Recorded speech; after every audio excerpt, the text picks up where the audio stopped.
Elon announces a bid for $97 billion to buy the OpenAI nonprofit. So smart. This is a great Elon move. Yeah, it's such a good chess move. Tell us what happened for the people that maybe didn't see it. Elon doesn't actually want to own the OpenAI nonprofit. This is really just designed to be a massive curveball to OpenAI in a lot of ways. I honestly think it's hilarious. I also kind of am sympathetic to Elon on this one. I do think there was a bait and switch by OpenAI. The fact that all these services let them crawl them is in the theory of like, it's a nonprofit, they're doing good research. So I don't think it's like from a totally unrealistic place. They really dragged OpenAI into it. When asked about it, Sam Altman basically says he feels sorry for Elon because all of his issues stem from insecurity.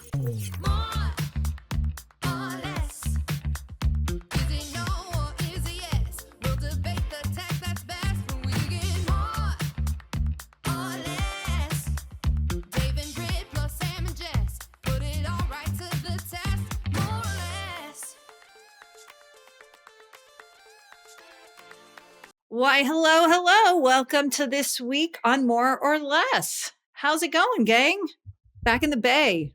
Hey, Jess. Sam's wearing another sport coat. I want to tally all of the weeks that Sam shows up in a sport coat. Remember when he was naked at one of our podcasts last year? I got just one of these too. Have you worn yours yet? It's good. I've worn it once, yes. It's very comfortable. Is that one of the towel ones or the t-shirt version? Yeah, this is a more expensive. When you buy a towel one on Instagram, then you get advertisements for even more expensive towel ones. So this is like the next level up in overpriced towel jackets from Europe. Nice. All right then. But Jess knows I had a tailor come to the house to make my suits fit. Well, I was just going to say that, guys. Imagine you're me and you walk upstairs to your room and Sam is there with two, men dressed to the nines in fine tailoring, just sort of tailoring things on him. And even my children were utterly baffled by this. Yeah, this is the least Sam Lesson thing I could possibly think of. Guys, you got to switch it up. Dave, just to be fair, you went through this recently as well. Jess, we actually win the game here. Somehow Jess and I have coerced both of our husbands to up their style game in the last few months. So you're welcome. Hey, I used to be into it. Pandemic got me out of it. Now I'm back into it. I mean, I don't want to preview the wardrobe, but I think there's one, what do you even call it? It's not a plaid. What is it, Sam? Your checkered plaid thing? Gingham? Houndstooth?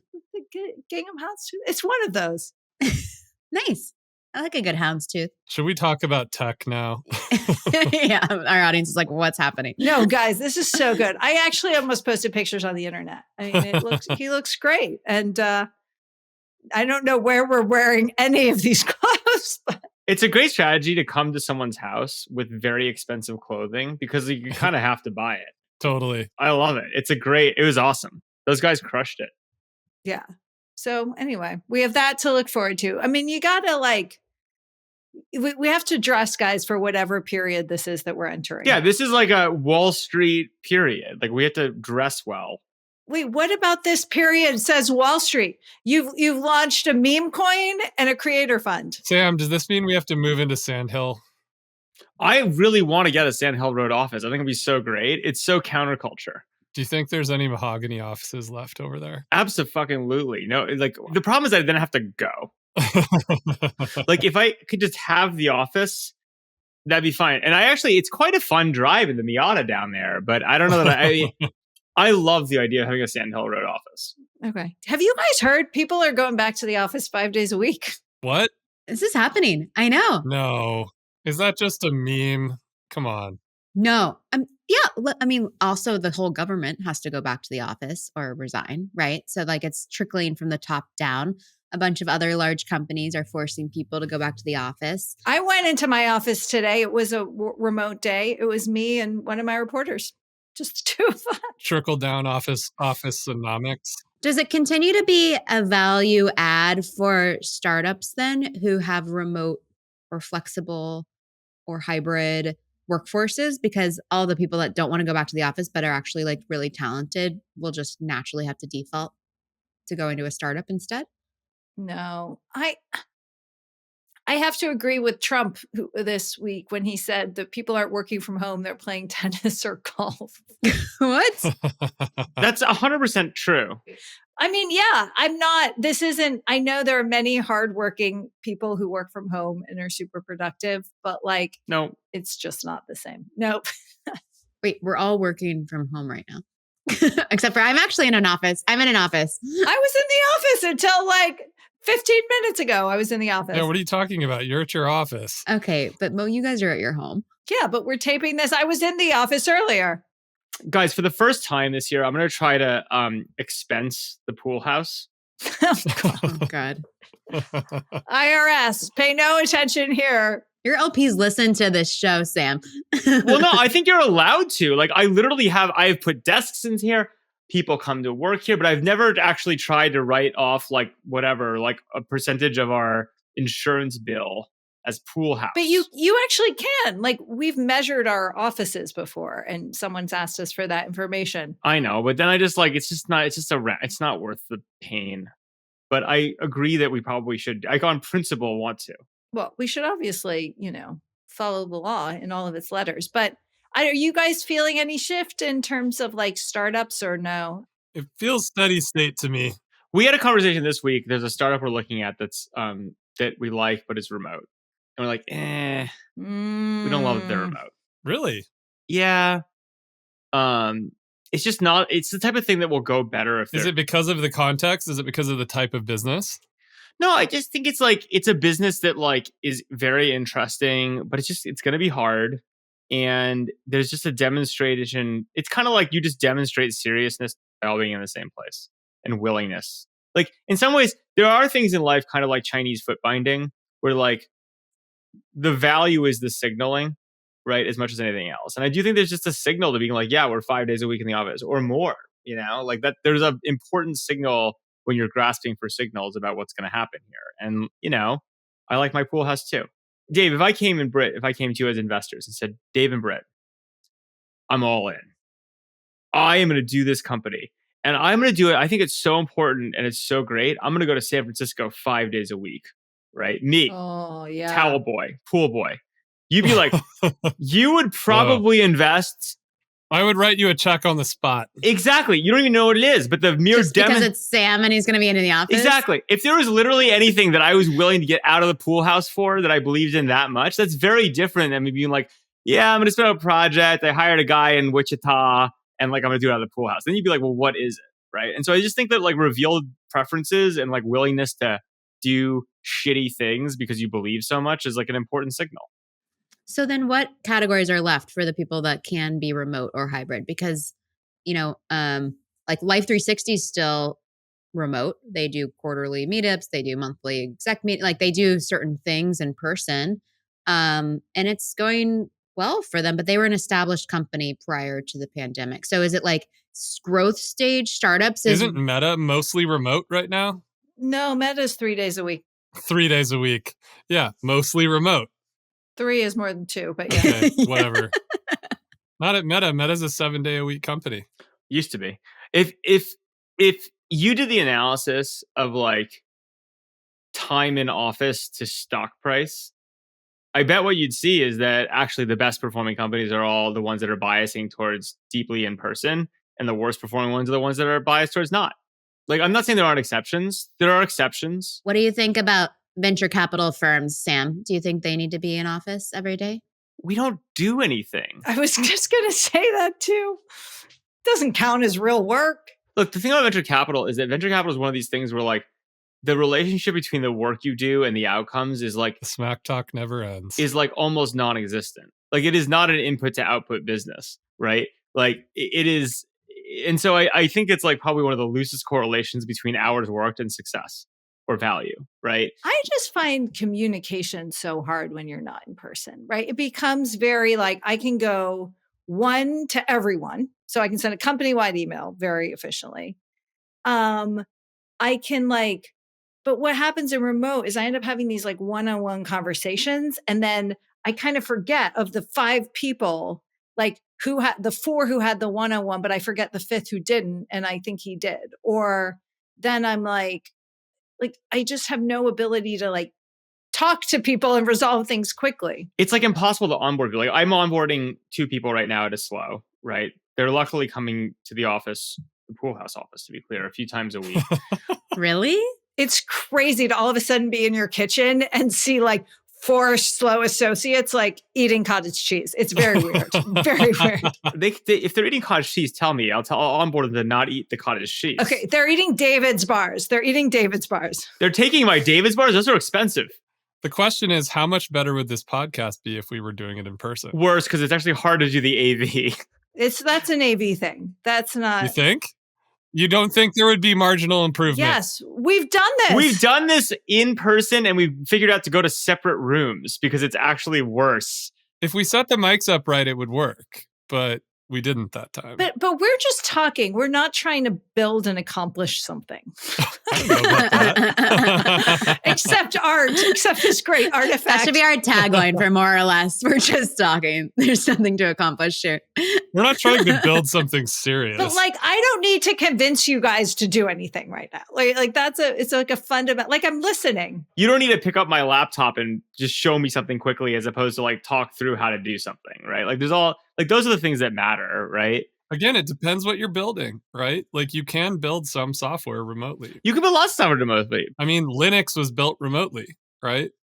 And it runs most of the internet. I think the problem with this conversation is like, you can do a lot of things in a lot of ways, but like, it's still hilarious to me that everyone's convinced themselves that we're optimizing by doing this remote thing, and we're just not. And it could be that like the trade-offs are worth it, and so like I'm not putting a judgment on them, but like. So, have you guys heard of this this sort of idea of a chief productivity officer or a chief efficiency officer? What? Isn't that just called the CEO? Say more, Brit. Say more. I want to hear Brit. That sounds like the type of thing, but that's just to Richard to explain. But you know what my first instinct is? That's the DEI guy who just got fired. That's now their job. It's like they like need. I'm glad someone said it. They needed a job. It's like the entire DEI department is now that.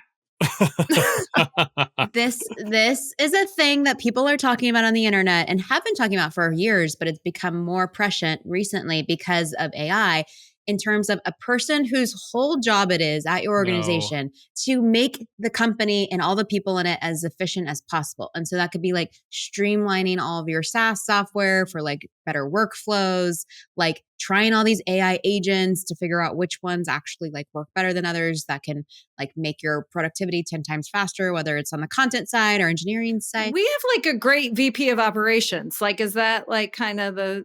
Yeah, but it's literally like this is their main job. Like it's figuring out what everyone's doing every day and making sure there's not redundancy. It's kind of the Doge of startups. You just described the CEO to me. No, this is the Doge of startups, not the president. No, those are very different things. So 40 minutes ago, I sent my whole company an email, which was about using AI for productivity. And basically, it had come to my attention that some reporters who are inherently skeptical were skeptical about using some of these tools for their own productivity. And while I think it's important to be mindful of privacy, and as journalists, we have to protect confidential information fiercely, and we have to think about how that interacts with these services, the idea that as a journalist, you would not be researching the hell out of your beat, everyone you sat down with, setting up alerts, just using it, not because it's all going to be accurate, but like, if you're not doing this, your competitors are doing it. And it can be so powerful. So I felt the need to send this email. And I used a couple of case studies of how I use it. And I actually have been using ChatGPT to give me like a 6 a.m. briefing on like different angles, just to, and it, you know, I have a million other briefings, but just to see. And I'd say like 1 out of 6 things is like really interesting and changes my thinking on something, right? And usually when I send one of these emails, I get like 2 or 3 emails from the 90 people who work at the information being like, good note, really useful. Crickets. Crickets. They didn't even use AI to draft something back to you? I think it was an hour and 20 minutes ago now. So anyway, I don't know. I don't expect, but like and to be clear, I got on this topic because another reporter at the information came to me and was like, can I have a bigger budget for like Perplexity Pro or whatever? So, right, like give that guy a promotion. Yeah. Yes. and again, this doesn't mean that like you have to like celebrate these services or be, turn a blind eye to, privacy or those things. But like, also you can't report on these companies without using their products. So anyway, I'm hoping that it's a call to arms. Well, I will, but Jess, just to push you, I'm going to give a deep cut from history about this exact topic. Yep, I know where this is going. Deep cut time. I would hope you would, since we've been married forever and we've known each other forever. It was called the Facebook. When Facebook launched, the Facebook. thefacebook.com at Harvard, Jessica thought that since she was a reporter at the Crimson, it would be unethical for her to have a Facebook account if she was going to report about the Facebook. So I made her Facebook account for her and forced her to and gave it to her because she thought that using it. So 21 years ago, young Jessica may have had the same concerns, right? Unwinding the clock about AI. Now, in 2025, we all know that I might have to change my title from intern to Chief Diversity and Productivity Officer. Of the information. Diversity and productivity really do go hand in hand. I feel like that is like one, because these people need a job now. And so they're just going to add a job title. Okay, I see it very differently. I'm actually into this idea because I think, listen, there's this map of all of the different AI agents, and there are thousands, right? Like from productivity to customer service to digital workers research, blah, blah, blah. Okay, I, as a venture capitalist, need to look at this to understand all of the most interesting things going on in AI and agent. You don't need to look at it. None of it's investable. It's all just built on top of OpenAI. But as if I were a founder, I would be thinking, okay, what are the one or two things in each of these categories that will actually push my team forward? I need to go try those things. I need to like understand how they work, like real world. And that just takes a lot of time. And so I do think there's a potential, it might be part-time job for like someone to just be like trying all this stuff all the time with your information, data, or whatever it is for your company, and figuring out like the right workflows and platforms for everyone to be using internally. I don't think that's crazy. So that's going to be the last human job, is testing AIs. Well, I also though, so Brit, I thought about this. I went through this. So I'm like, do I need to designate a person, right, as like the newsroom AI expert? Exactly. But what I've realized is the best, like the use case has to be, it has to be useful and it has to be organic to get into someone's workflow. And so what I'm going to do instead is the ultimate sign of productivity, a Slack channel for like, and I can't decide if we need a new one. You still use Slack? I use it, which causes problems, but the tool of the unwashed masses. Who would use Slack? Sam, everyone uses Slack. You're literally an investor in Slack. No, I was. Okay. But anyway, I think that reporters' hearts and minds will be swayed around these tools by seeing how their colleagues are using them. I love this. So the way you get to use AI is you put it in the Slack. It's like, here, we're going to take this thing that you should be using and wrap it in the sugar coating of a thing you should not be using because it's a huge time suck. And that is how you'll make them swallow the pill. Oh, I can't. I've thought many times about killing Slack, and I just don't know how I could do it. So. I would definitely hire someone who could be chief productivity and user of Slack for me, person. Like, I don't want to use Slack, but you could use it for me. Like, tell me what's in Slack. I don't think any of Sam's use cases matter because no one operates like Sam does in the real world. Slack already added that feature. You can just summarize it all with AI now. But I don't want to use Slack. I want like a human to do it for me. Oh, speaking of, and then we will actually get to tech news, but a Slack butler. Do you guys know what I hate more than getting 27 text messages? What? Also, getting 27 summaries of my text messages that are wrong, then causing me also to have to read my text messages. And I'm reading 54 text messages. I agree. The summaries are often wrong. It was so bad. The Apple Intelligence text summary. I think they deserve credit for trying it. It was a good idea. It didn't work. So bad, guys. There's no points for trying. Yes, there is. What are you talking about? Silicon Valley is a one big, huge experiment. Yeah, Sam, you've got to give people points for trying. Mister, I try something every week. By the way, here's a deep cut. Deep cut. Here's Dave. I'm just going to say something for anyone who happens to make it to this point in the podcast and of the small and really curious. All I'm going to say is this. 300bod.uk. Yes. 300bod.uk. Let's move on. That's too deep for me. I don't even know that one. But any other reactions to this Apple Intelligence stuff? It's hilarious. I get a text message from my woman who runs my events being like, so-and-so is really excited about joining WTF this year, a women's conference. The summary was that the executive couldn't join because she had a conference conflict. Oh my God. And I'm like, those are two totally different things. Like, one is like she's in, her scheduler is away at a conference and will confirm. The other one is saying, she's unavailable because she's going to be at a conference at that time. Yeah, it's been messed up for me too. I get like a little bit of a heart attack every time I look at my my summaries. The only thing that's more messed up though is Google Maps. Google, have you had this problem? You've been waiting for this for 2 years. It is a disaster. And I think it's one of these things where no one will acknowledge this disaster, but everyone knows it's a disaster. It's wild.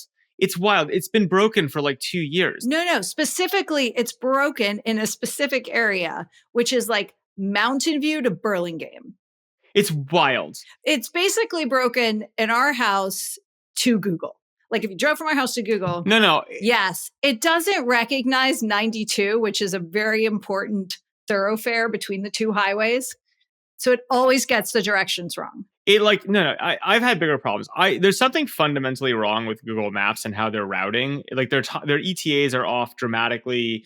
The routing is off dramatically all over the Bay Area. And it's the funniest thing because you kind of talk to, I've talked to other people in the technology industry and is this broken for you? And they're like, yeah. But then when you ask anyone serious, they're like, it's not broken. And you're like, what? There is some sort How long has it been broken for you? Years. Years? Really?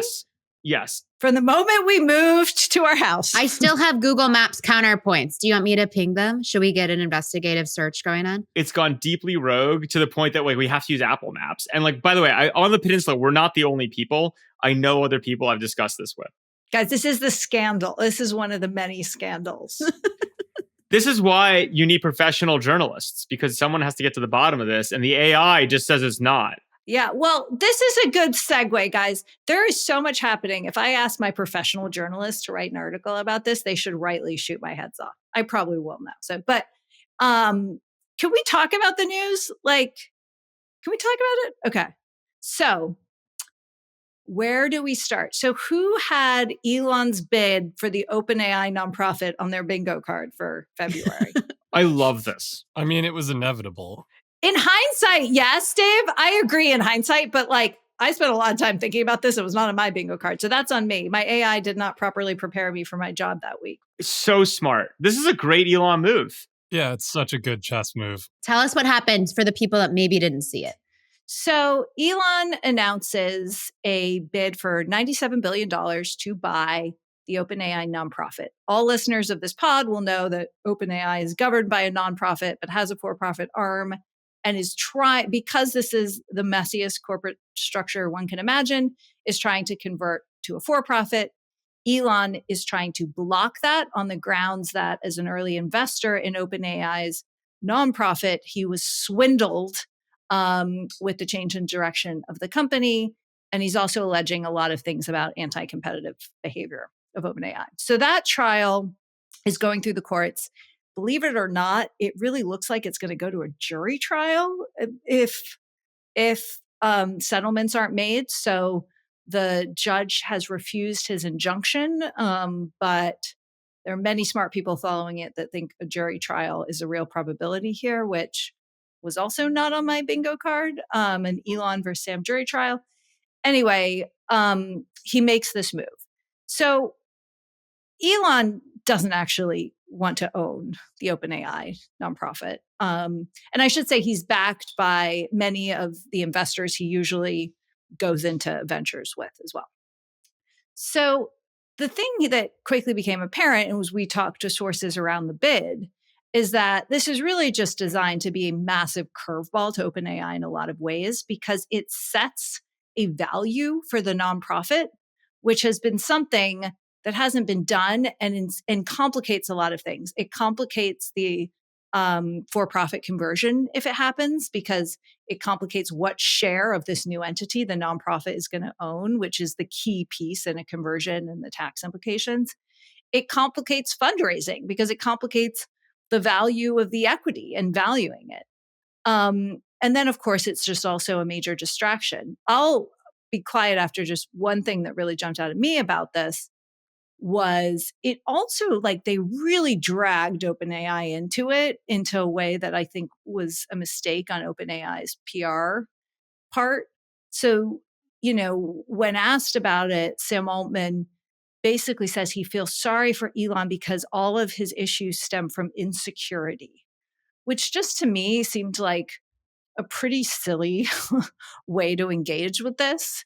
Maybe it was a little off the cuff. Everyone's been at this big Paris AI conference this week, so a lot of people are kind of getting caught on the sidelines of that. But like, for someone who's usually pretty disciplined about messaging, that just seemed like a very silly message. I think they're now back to the messaging of the nonprofit's not for sale and so on. And what we did also break was that the board had decided to reject the offer. And there have been some debate around what duties a board might have. Obviously, in traditional corporate world, there's a lot of duties and fiduciary duties a board has to examining offers and reviewing them. This is very different. It's a nonprofit. The board has huge leeway, obviously, to reject things that don't fall within its mission. So I think that's less of an issue. But it's certainly been a drama. And I think we're kind of, I mean, this is one of many, many, many chapters yet to come. Like, will Elon whip up other bidders to try and create a bidding war and further kind of wrinkle the company? Like, will the AG or other people in California kind of get involved? We don't know. What do you guys think? I think it's hilarious. The most hilarious thing is the thing that's going to happen in this day and age. This is like a totally gloves off, like, use all tools, like, fuck with people type thing. And I honestly think it's hilarious. I also, like, kind of am sympathetic to Elon on this one, because I also kind of believe, setting aside the letter of the law, which again, I don't know, it's not my place, but like the spirit of the law, I do think there was a bait and switch by OpenAI. In terms of how they're approaching what they were doing. It's not just the people who funded it. It's also like the fact that all these services let them crawl them. There's in the theory of like, it's a nonprofit, they're doing good research, and not turn around and build an index out of it. So I don't think it's like from a totally unrealistic place. And it's hilarious. Now, I do think that I was on CNBC this morning talking a little bit about this, is like, we are just in an age of personalities, and part of it's this founder mode thing and the realities of being able to manage at scale and as an individual, et cetera. But, I'd say that Trump is the master, Elon is the master, and Sam Altman, actually the cult of Sam, and like he's very, very good at this. He's a great marketer, but he's not as good as Elon at this tete-a-tete, is what I would say. So he needs someone to, brainstorm, spitball tweets with him a little bit better. But he gets that he has to play the game at least. But I think he should. I think and like, one of his investors called me, because I was also on CNBC, and apparently, if you do that, investors call you while they're at the gym in New York. It's wonderful, really. You guys were all on CNBC today? Jess and I mostly. It's kind of funny when we're doing multiple CNBCs per day. No, I did yesterday. I did Squawk Box. Oh, nice. Anyway, this investor asked me for advice for Sam Altman, which was a little bit silly. But like, everyone has their shtick, and like, Sam's shtick is he's like the wonky developer guy who will tell you like, how much API access you get. And sorry guys, we're overwhelmed with demand, but look at this cool feature. Like, that works well for him. Calling Elon insecure doesn't.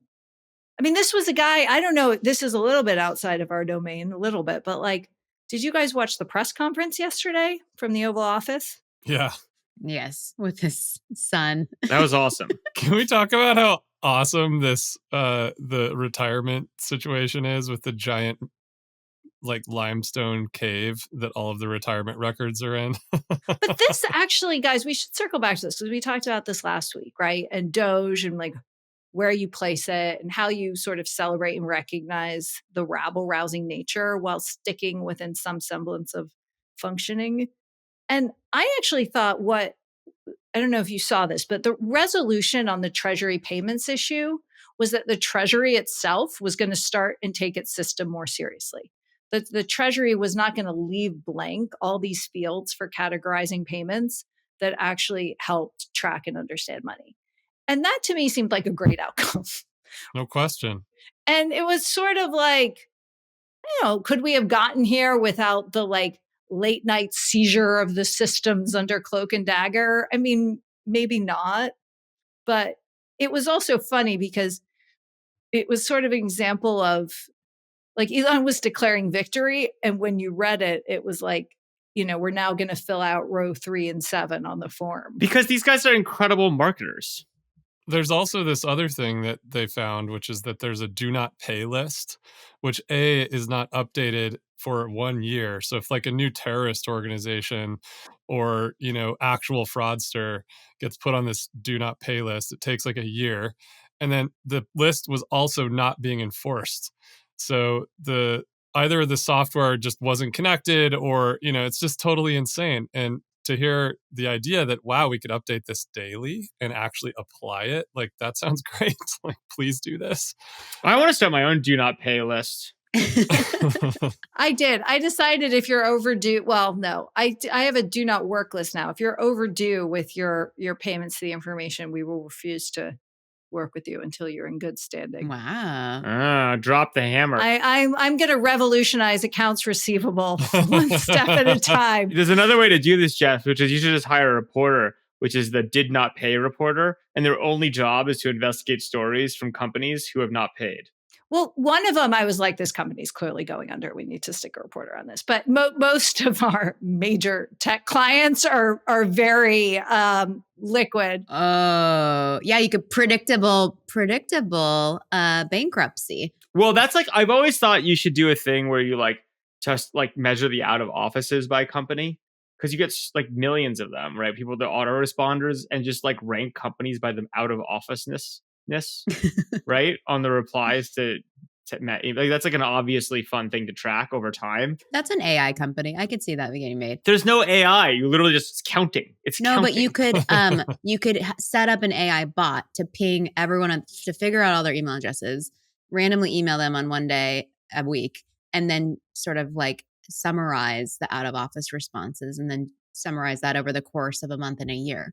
Totally, but I'm just saying that like Jessica's company already emails every single person at every single company every day already. So she like has that index built. And like, it's just I would love that chart at the top, like a little ticker of out of officeness of various companies. You could also easily do the speed of openness, right? And you could either say that's good or bad. Like, are they reading the news too much or not enough? Right. The person that's just idly sitting at their email to open an email any time of the day probably isn't working that much. No, but but actually, there's one CEO of a top 10, 20 market cap tech company who's basically the first person to open our evening briefing every night. I bet it's their assistant in their inbox. I don't know. I know because he responds directly to us. Okay, all right, fine. Yeah, I think he's an N of one, but like he's really you can look through the data. Okay, so. Buckle up for Elon. Anything else you guys have been thinking? Have you been watching this DC unfold? Well, I also thought it was interesting that Elon dropped his bid for TikTok, or said he was not in the running for TikTok. So now we're basically down to who? Oracle, Salesforce, like all SaaS companies. Oracle and Microsoft, I think. Oracle has to be in the mix. Amazon is in the race now, I heard. Maybe Amazon.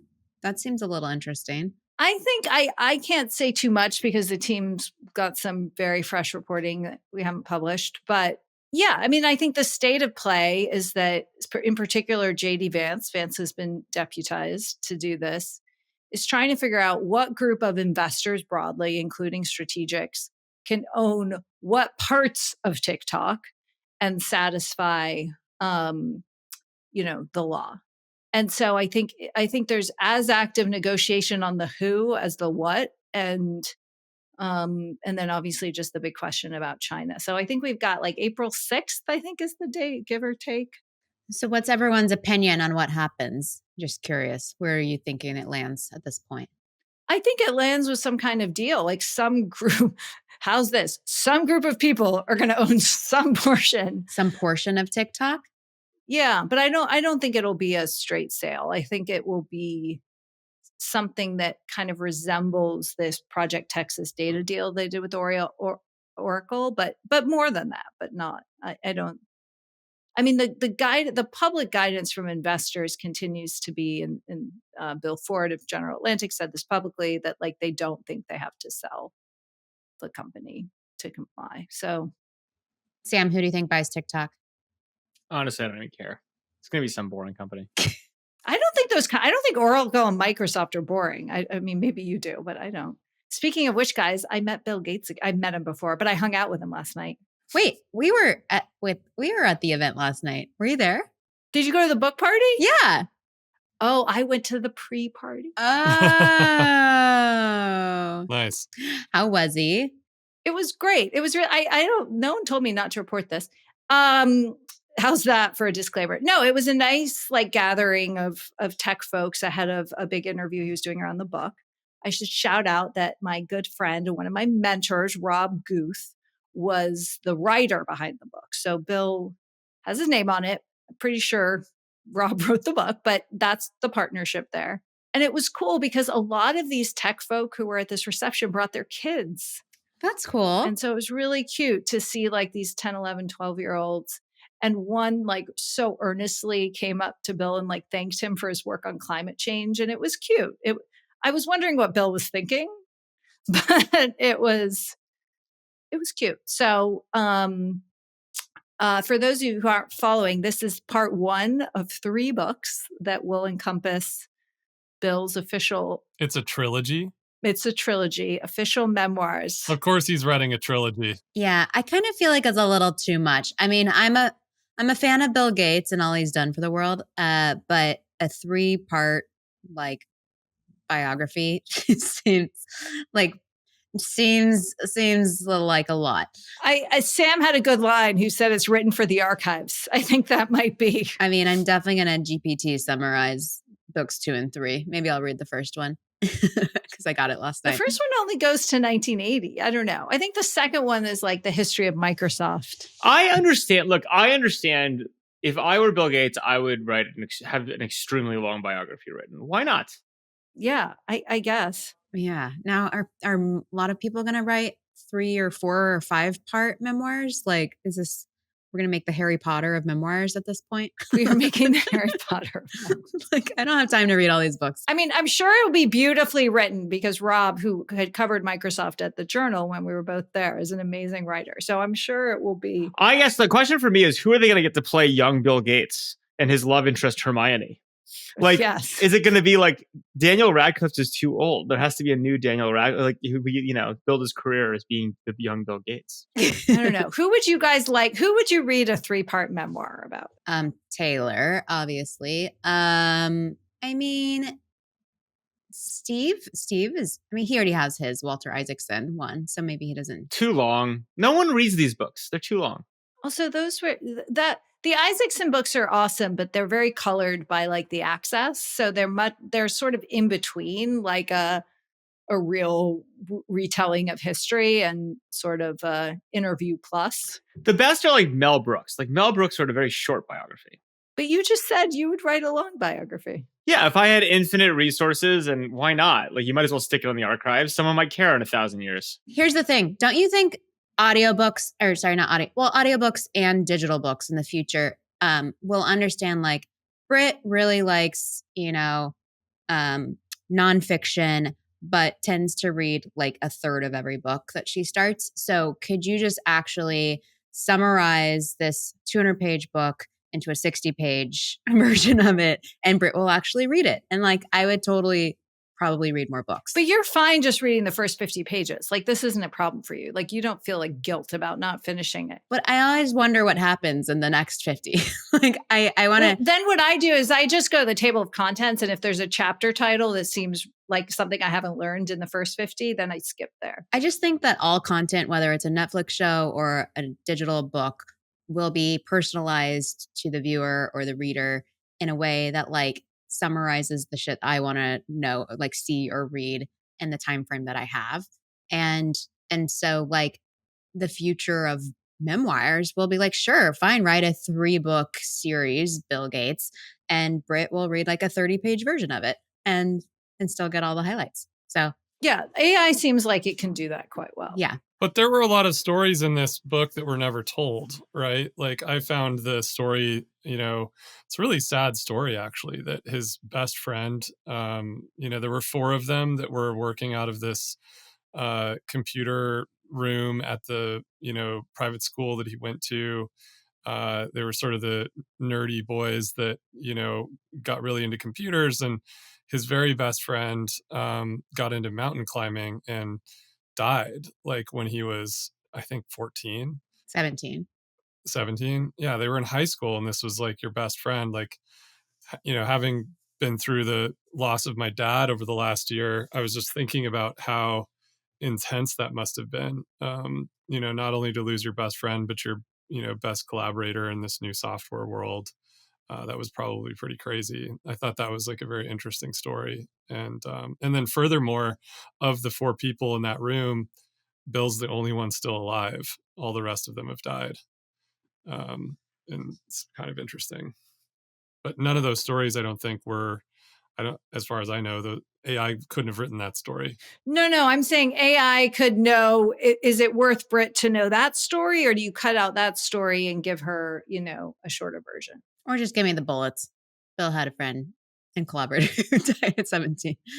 Then he started Microsoft. Like, fast forward.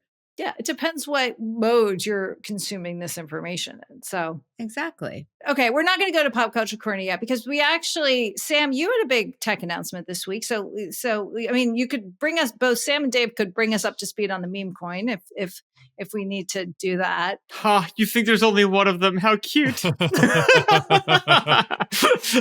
There are many more to come from your favorite meme lords. Every time Sam is late to meet me to somewhere, I text him, are you launching a meme coin? I did give Sam my Solana wallet address today in hopes that something ends up in there. Britt, you might want to just check that. You might want to check that. There might be something in there for you. Do I have something in my wallet right now? Sick. Did you give me any big meme coin? Bit meme coins? No, because you haven't given me an address to send to. If I have Solana and Coinbase, does that count? No, you need a Phantom wallet. So remember, Solana, you need an upgrade.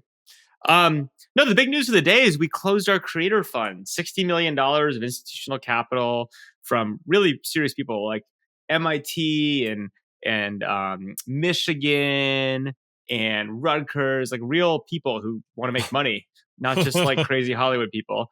And, it's going really well. We've been, I think we really have the right model to do this, right? Which is about, one, acknowledging the fact that there's a new pattern of entrepreneurship, which is it's not build product, then build community and trust. It's build community and trust in a niche you care about, and then layer products on top. And then 2 is how to do seed investing in the space, where the number one thing I always care about as a seed investor is just alignment with the entrepreneurs. Like we don't do boards, like we don't do all that stuff, but like we want to be like, look, you're betting on the person, you're betting on the vertical, you're betting on an idea. It's fine if it works, it's great. It's probably not going to work. The way to play fairly and the way to honestly make sure that you're always on the same corner is just to be deeply aligned. And so what we do is we kind of invest at this top co level. We say, hey, we're investing in you, in your community, unrestricted. We want to know, you want to be a real business builder. You want to demonstrate some commercial abilities, but also like really just start with that community and trust. And, the money is yours to go build businesses with as you see fit. We want to follow you. We don't want to be stuck in like some sideshow and then have this awkward conversation where like we invested in the burger company, hint, hint, but like we're not doing that anymore, right? So I'm excited. I mean, the reception's been really good. I'm very confident this is a new motion that's been building. I mean, it's not even that novel to point out at this point, but figuring out how to orient seed capital to support this has been a real journey that Megan Lightcap and I have been on for a while. We now have Billy Parks and a few others who have joined us on it. So I'm amped. It's game on. New venture capital. So just in case people miss this. So like historically, venture capital invests in companies. For a very long time, Sam, long time being, I'm not joking, I think it was our second date when he was telling me about this idea. So we're talking 23 years ago, was like, He called it life capital. I was going to say, didn't you write a thesis on this in college, Sam? No, I wrote a college entrance exam on this, actually. Ah, I didn't read that, but it was basically, what if you could invest in people? And obviously this is a very, on one hand, loaded idea. People, could get some sort of resistance. And I mean, depending on how you implement this matters, right? Implementation matters. But I think what's cool is you guys have come up with structures that creators are really excited about, like serious institutional investors are excited about, and that you guys and so are excited about. And it was cool. I think Dan Primack wrote up your announcement in Axios, and I thought he had a really funny closing line, which was the creator economy will be venture capitalized. It will be. I mean, like, look, this is the general thesis / theme of all of this is, look, debt is really good if you can predict outcomes, right? It's actually very cheap. Like, you're going to be a dentist and tomorrow you make this and the next day you make that, whatever. Debt is the cheap way to finance things. When there's a lot of uncertainty and variance, equity financing actually makes a lot more sense. So even when I was before I started college, I was obsessed with this idea that as the world got crazier with outcomes, this was during the tech.com bubble. Obviously, it's stupid for kids to be taking debt financing. They should be taking equity financing to finance their education or candidly, set up their lives in a lot of ways and get going. So this is a long-term theme. Now, the thing is, it's been kind of a thing I've dabbled with. I've wanted to see. We've invested around. Creators really are, in this economy, the perfect place to start this because they are this class of very clearly entrepreneurs who very clearly could use capital to do things, but are structurally underfunded because venture capitalists really don't know how to do it, right? It's the creator economy investing has not been great. The platforms are hard to underwrite because they're kind of commodity. The value is really with the creators. It's really hard to even finance their businesses because if you're a creator, you hold your brand equity and a lot of the value outside of whatever company you're spinning up. And if you choose tomorrow or realize tomorrow there's a better idea, then maybe you don't want to work on that company, right? And so there's been this long fraught history. And I think we, over a lot of iteration have kind of taken this very abstract theme, which is asymmetry and how do you finance people broadly and come into a very practical, tactile thing, which is find creators with great niche audiences where they have a structural CAC advantage over the long time, high LTV communities. We're not doing general entertainment. And then finance them holistically so that we can be fully aligned with them. If it doesn't work, that's fine. But in a lot of cases, we believe there are really great business building opportunities we want them to go after. I mean, Brit, you ran into this early on with Brit and Co., right? Would this have been a deal that you took? I know. I was actually just thinking about that. Well, we did have one investor who I will not name right now who tried to sort of buy me as part of Brit and Co. and at the Series A. And well, they tried to lock up not just your name, but our entire family name into the contract. And that wasn't going to happen. They wanted ownership of all my online identities as Brit, as at Brit and Brit Morin. And that felt really weird. And Morin, which is when they ran into me and I said no. Okay, but even take Dave out of it. Even with just me, it was this. I mean, I don't think you're doing this, Sam, or you're. I mean, kind of you are, I guess. But owning someone's digital identity is sort of very strange to me because this is who knows what 10 or 20 years from now will even hold, much less where we're at in 2025. But I couldn't get around it, so I didn't do it. Is it owning identity or is it owning the rights to future equity? Well, I think Sam's coming at it from a commercial standpoint. Is it the rights to anything, Sam? Like meme coins, equities, based literally everything? So the answer is we can get into the weeds of it. It's a little more, it's not quite everything, but the theory is to be broad, right? And to be look, we're indexing to you. We're going to give you very unrestricted capital. If you want to start a meme coin with a capital, go for it. You know what I mean? It is unrestricted early stage capital. And the breadth does mean there's fundamental. The deal does not work for everyone. Brit, when that deal is being floated to you, my sense is you guys were already millionaires, right? And we're set up in a different way and it didn't make sense. I bet on the flip side, at least not for everyone, but for some people, look, there is a price at which I would do this deal. I'm not the target, right? But there's absolutely a price at which this makes sense. And the interesting thing for startup people is it really is about cost of capital too. Because if you say to me as an investor, you say, hey, look, I'm starting this specific company. It's early. It has all these restrictions on it. It's just this tiny little thing. And my number one risk is, well, you have a huge presence and there's like 6 other things you might want to do. And how do I make sure you're locked into that? That could be one answer, but that feels really shitty to lock people in, right? Or you'd be like, I'll do it, but like the pricing is going to suck. It's hard to justify, et cetera. Whereas if you say, look, I'm betting on you holistically, all of a sudden the cost of capital for the creators goes way, way, way down, right? And they say, hey, if I'm going to trade you $3 million of investable capital for 10% holistically and being aligned with you over the long term, that's, if you're going to be 10% better off because of that, that's a great deal, right? And there's a lot of people for whom that makes sense. Doesn't make sense for everyone, and it is still avant-garde, but we're finding a lot of pockets where this does make a lot of sense. Is this what you would call adventure capital? I call it venture capital to be accessible, but I actually believe Karl Marx talked about adventure capital a bunch, adventure capitalism, and I'm here for it. Dave, what do you think of the idea? Sam, I mean, is this similar to what record companies would do with A&R and sort of musicians in the past? Like, have people asked you that? So yeah, the answer is people have definitely asked that. And here's the way I look at this, which is I think I'm actually curious, but this is the way I think about it, which is there's some similarities. Like people have tried to do 360 deals before, right? What's a 360 deal? Like an all-encompassing deal. Like you do a deal with someone for like a whole footprint or like their brand holistically. Like a musician? Musicians happens. Here's the big difference. I think this is really important. Is I think a lot of service companies that have tried Hollywood style, they offer largely services and like supposed to help you with things and like there's all these like help oriented stuff, but they don't just give you money, right? Like, and so the trades can get really sticky because you're like, well, I'm supporting you all these ways, but you better deliver. It's like kind of going to Andreessen Horowitz and they're like, we're going to sell you on, we're going to help you recruit and do all these back office services, like whatever. That can be a very fraught relationship. We have a different approach. We're like, look, it's a 360 deal. We obviously are aligned and want to help you, but do not take our money because of our quote unquote help. Like we're not a service provider. We are money, right? And so it's a very straight, simple trade that like we think is actually a lot cleaner for everyone because like everyone knows what they're getting. Everyone's keeping it simple. It's, we're giving you cash. That's it, right? And that doesn't mean there isn't a place for service providers in the world, but I actually think a lot of the places that you had sticky relationships between firms and deals and musicians historically have really come down to this, which is it's really, really hard to provide services over the long term, right? In a way that's really healthy on those types of models. Well, the record companies, the main service that they had was distribution, right? They would give you a cash advance, as I understand, right?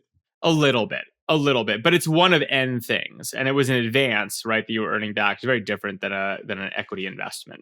Sure. Can I ask a macro question?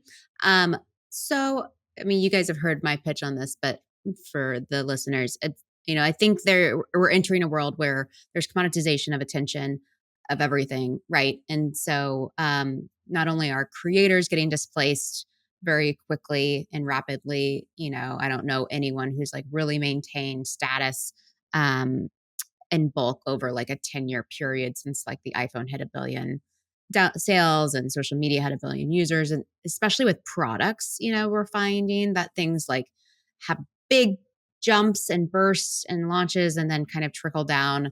And so my question is, if you're a creator right now who's kind of like on the up and up, and I get that you're investing in niche creators, which is, I think is smart, but like, do you think over the course of their next 20 years of their career, they're gonna have to launch like many different products and services versus just one thing because there's less stickiness in general with new products these days? Yeah, I mean, is this the model of the future, I guess?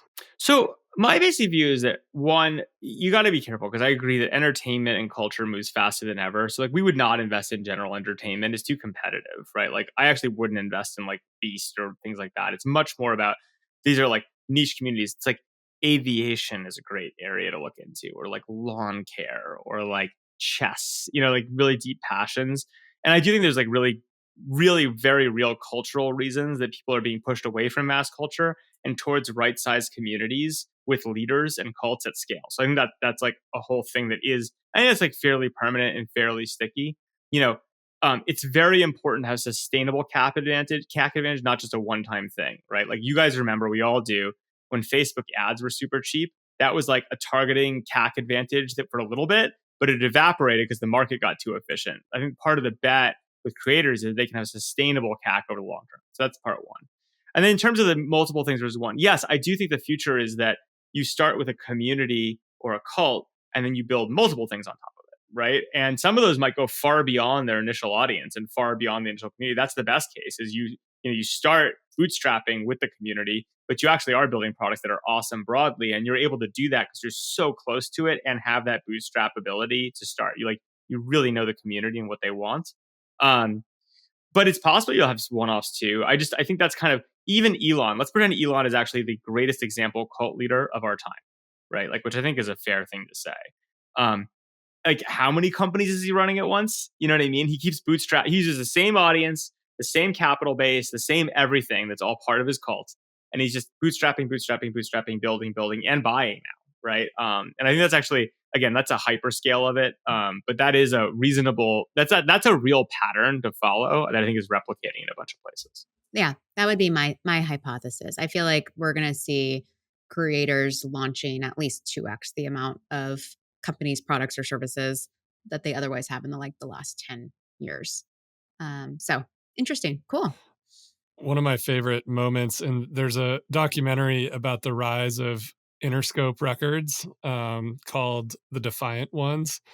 And Jimmy Iovine is talking about how at some point he realized he started out as a music producer, right? And at some point he's had to produce the producer. And so he started giving labels to his artists. And that's how Dr. Dre ended up with a label. And, I think it was Marilyn Manson ended up with a label. Or no, I'm sorry, Trent Reznor ended up with a label, and then he invested in Marilyn Manson. And so you ended up with these entire genre expansions that happened largely because people were given their own labels and started to think like a portfolio rather than as a individual, single album, single genre artist. So it sounds like that's where we're headed. Cool analogy. Great. Well, folks, we've chatted through a lot. Anything else? Anything catching our eye? Reflections from the Super Bowl? Dave and I watched the Kendrick Lamar Super Bowl halftime show 3 times last night. Okay. Why? Because we watched it in real time and we were like, I don't get it. I don't get it. Like, are we old? Yeah, no, that's what I think too. I was afraid you were going to say something else. No, but then the next day we go into the office, into a real office. And the people there said that was one of the top 3 best Super Bowl halftime shows of all time. It was split. Half our team loved it. Half our team couldn't understand it. Will you guys explain why people are so bifurcated on this? Well, this is why we had to go back and watch it 3 times, because I was like, Dave, we must have missed something. Like, I get that there is all these storylines and the Drake thing and like all Serena, whatever. But so then we go, like, it's 11 p.m. last night and we watched it 3 times to make sure we caught every little detail. And we looked at each other and we were like, we still don't get it. We still don't know. No, I get it. I still don't know. I mean, I sort of get it, but I also don't get it. Look, the narrative is something like this. Kendrick Lamar has always been an anti-establishment artist. I mean, I think this is not dissimilar to what Sam was talking about last week around meme coins, where Kendrick Lamar has always made music that appealed to his audience and not to the mainstream. If you look at his actual numbers on Spotify, most of his songs are, they're like reasonably big songs, hundreds of millions of plays, right? But they're not billion play songs, right? They're not Taylor Swift. They're not pop songs. Until he did this Drake song that is now a billion, it's a billion stream song. He's got 1 other or 2 other billion stream songs, but they both star SZA. And then, of course, he's shown up in things like Bad Blood with Taylor Swift. And so the question everybody had going into this Super Bowl show was, is he going to, phone it in? Is he going to, give up on his core audience and just play the hits? Or is he going to continue being Kendrick Lamar and, do things his own way? And so the whole thing opens up with Samuel L. Jackson playing Uncle Sam and asking the question, like, will he play the game or not? And the point is, like, will he play the game of America, right? And the game of America is, are you willing to do the thing that works in America, like we've kind of been talking about, here for the last little bit, which is, getting into conflict, love, and war. We know conflict sells. We know being a heel sells on the internet. We know that, doing that gets you distribution. And so the whole arc of the thing was kind of this, is he going to do it? Is he going to do it? And he kept actually rapping songs. Like, I think the opening one was a verse that he'd never even released before. So literally nobody knew the song he was singing right off the bat. And then he kind of kept going close to doing the thing that everybody wanted him to do and then not doing it. And he threw in tons of Easter eggs too, until at the very end, he actually, did the song that he won all the Grammys for. And that song is actually a song that's completely divorced from the rest of his catalog. Like, he's not been a kind of conflict rapper that picks fights and does the thing that, has always been the rap thing. He's always been this poet that does his own thing. And so I think there's this whole aspect to it. A poet that didn't even know it? Yeah.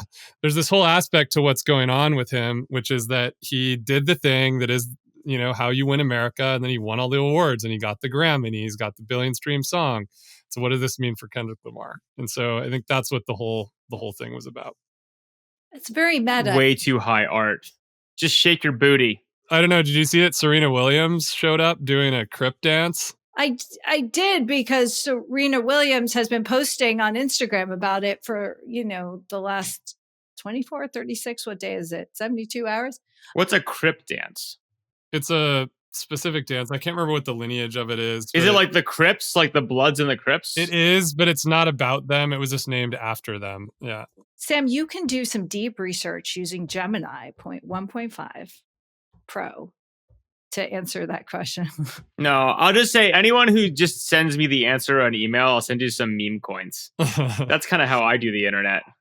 Yeah, Sam, the answer is it originated with the Crips in LA in the 70s, and the footwork spells out the word Crip. Wow. So we're just straight gang people now. Yeah, I mean, that's the whole thing. Kendrick's from Compton. Dave, thank you for that explanation. I feel mildly more informed to go about my life now. And yeah, well, with that, friends, I think we should say farewell. A big thank you to everyone for listening, for the comments. We want to get more guests back on the pod. Feel free to raise your hand. Let us know. I've got some suggestions. Thank you to everyone, to the back channel. Share. And we'll see you here next week for another episode of More or Less. Bye. Bye. Bye. Bye. If you enjoyed this show, please leave us a virtual high five by rating it and reviewing it on Apple Podcasts, Spotify, YouTube, or wherever you get your podcast. Find more information about each episode in the show notes and follow us on social media by searching for @MoreOrLess, @DaveMorin, @Lesson, @JLesson, and as for me, I'm @Brit. See you guys next time.